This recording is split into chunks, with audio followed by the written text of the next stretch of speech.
एक आदमी बहुत गरीब परिवार से था। वह कुछ दिनों से नौकरी की तलाश कर रहा था, लेकिन उसे अपने शहर में नौकरी नहीं मिल पा रही थी।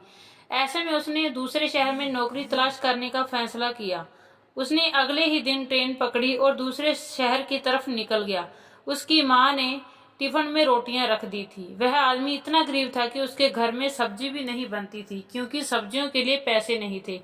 ऐसे में बस उसकी माँ ने रोटियां ही बनाई थी और उसको टिफिन में रख दी थी। जब उसका आधा सफर तय हो गया तो उसे भूख लगी। उसने टिफिन निकाला और रोटियां खाने लगा। जिस तरह से वह रोटियां खा रहा था, उसके आसपास बैठने वाले लोग उसे देख रहे थे। वह पहले रोटी तोड़ता, फिर टिफिन में घुमाता, जैसे कि वह टिफिन में सब्जी हो। फिर वह निवाला बनाकर अपने मुंह में डालता।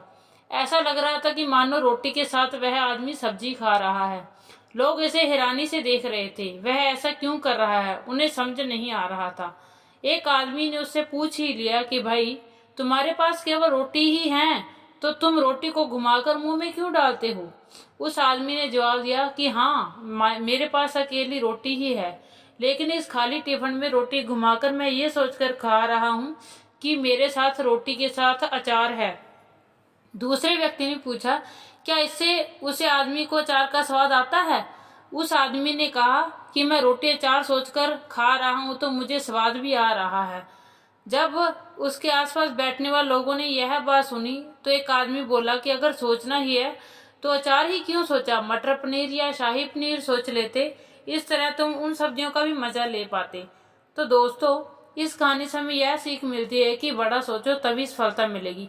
अगर आदमी के सपने बड़े होंगे तो सफलता भी उतनी ही बड़ी होगी। इसलिए आदमी को बड़ा सोचना होगा। जिंदगी में अगर कुछ बड़ा करना है तो आदमी को अपनी सोच बड़ी रखनी चाहिए। अगर आदमी के सपने बड़े होंगे तभी सफलता भी बड़ी होगी, लेकिन शुरुआत हमेशा छोटे से ही होती है। एक कहावत बहुत मशहूर है कि बूंद बूंद से सागर बढ़ता है। बस अपनी सफलता की ओर धीरे धीरे बढ़ते चले जाओ, धीरे धीरे अपने कदम बढ़ाते जाओ, एक ना एक दिन सफलता जरूर मिलेगी।